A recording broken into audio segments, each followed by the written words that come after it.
In 1957, an unmanned spacecraft carrying an exceptional passenger was launched into orbit by the Soviet Union.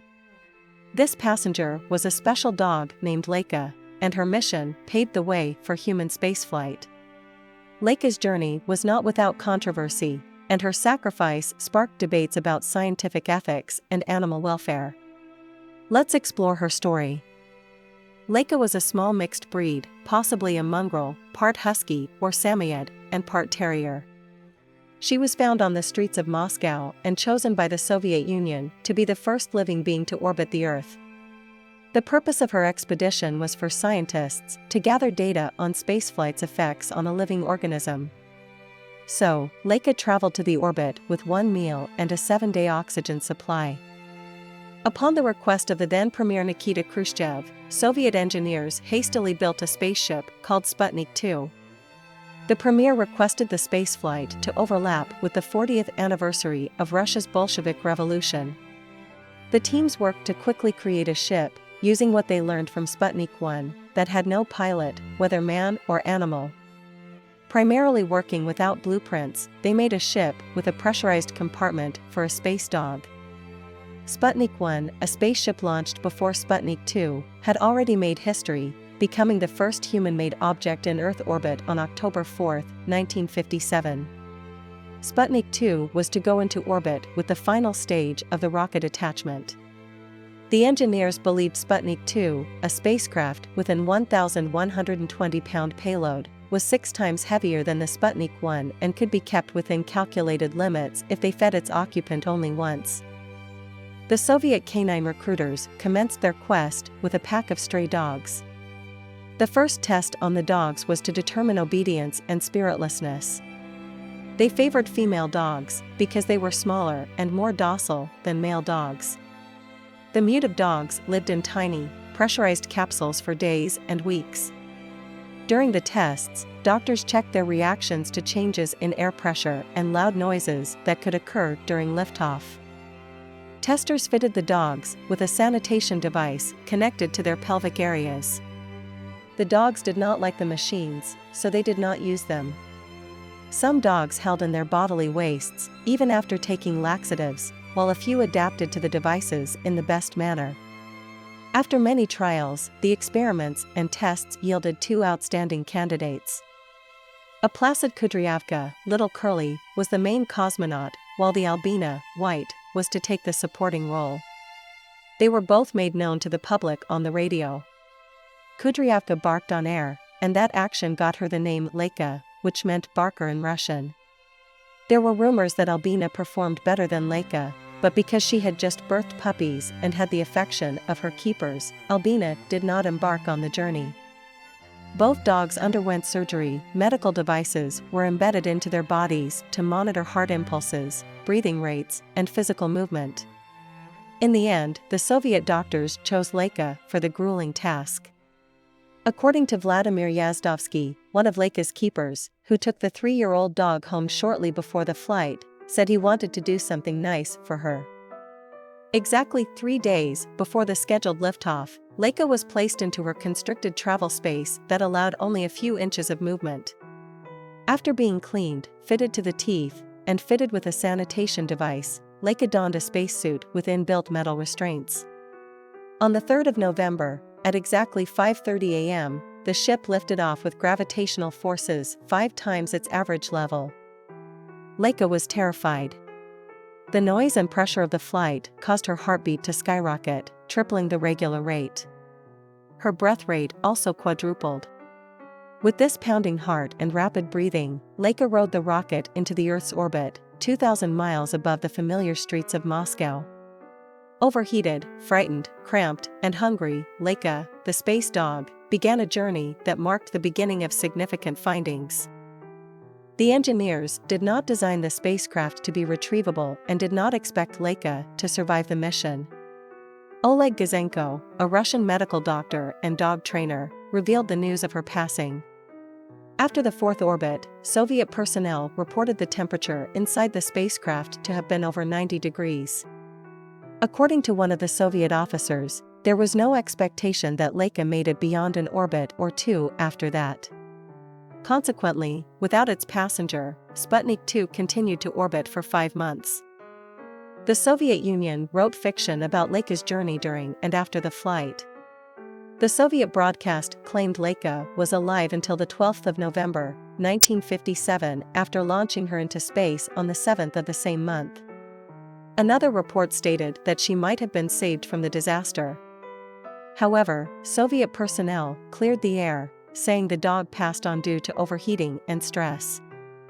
All these happened before the 21st century, when there were no concerns about animal rights. Still, people and scientists in the country cried out against the deliberate decision to let LAIKA meet her unfortunate end.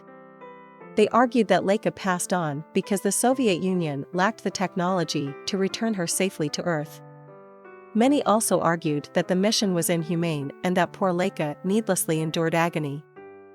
The news spread and countries started weighing in. In Great Britain, where the Brits were increasingly opposing hunting of animals, the Royal Society for the Prevention of Cruelty to Animals and the British Society for Happy Dogs fought against the launch. In front of the United Nations office in New York, a pack of dog lovers at that time attached signs to their pets and marched against the act. The Russian doctor that worked on LAIKA, Oleg Gazenko, about 30 years later, said, "The more time passes, the more I'm sorry about it." Many questioned the mission's scientific value, arguing that the data collected was limited and could have been obtained through other means.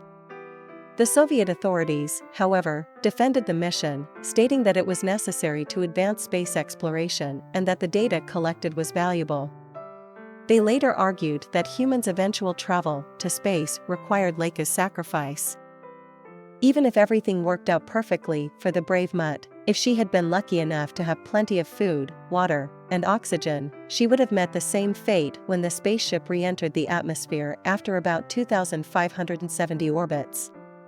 Ironically, the eye-opening flight that handed LAIKA her unfortunate end proved that space was livable. In general, LAIKA's unintentional mission was for the best. LAIKA's impact has spread around the globe since her fated journey. Her story lives on websites, poems, and children's books. There are features on the stop-motion animation studio named LAIKA after the cosmonaut at the Portland Art Museum. Some provide a happy ending for the historical dog. There is also a vegan lifestyle and animal rights periodical called LAIKA Magazine, published in the United States. A Swedish film in 1985, My Days as a Dog, portrayed a young man's fears that LAIKA endured agonies. Many rock and folk singers around the globe also dedicated songs to the dog. A Finnish band called itself LAIKA and the Cosmonauts, and another English indie pop group also took her name. Well-known novelists Victor Pellenin of Russia, Jeanette Winterson of Britain, and Haruki Murakami of Japan have all featured LAIKA in their books. Everyone wanted to find a way to honor her for her sacrifice.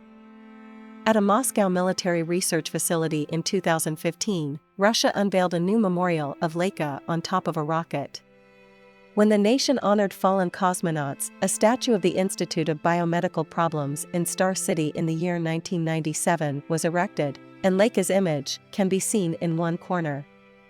In March 2005, during the Mars Exploration Opportunity mission, NASA unofficially named a spot within a Martian crater LAIKA. Amy Nelson, a space dog biographer, compares LAIKA to other animal celebrities like Jumbo, the elephant in Barnum and Bailey Circus. She was also likened to the champion thoroughbred racehorse, Seabiscuit, who lifted the American spirits during the Great Depression.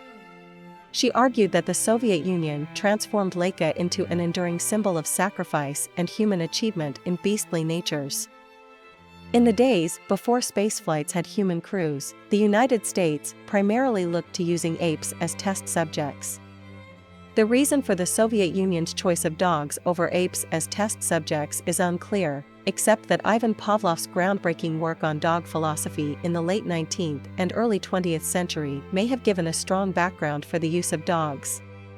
A source also said there were many stray dogs on the streets of the Soviet Union, easy to find and not likely to be missed.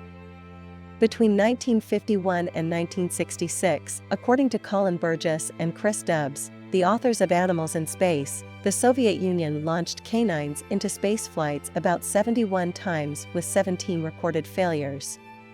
The Russian space program continues to use animals for space flight tests, but in every case, except LAIKA's, they had hoped that the tests and the other animals' safety would yield positive results.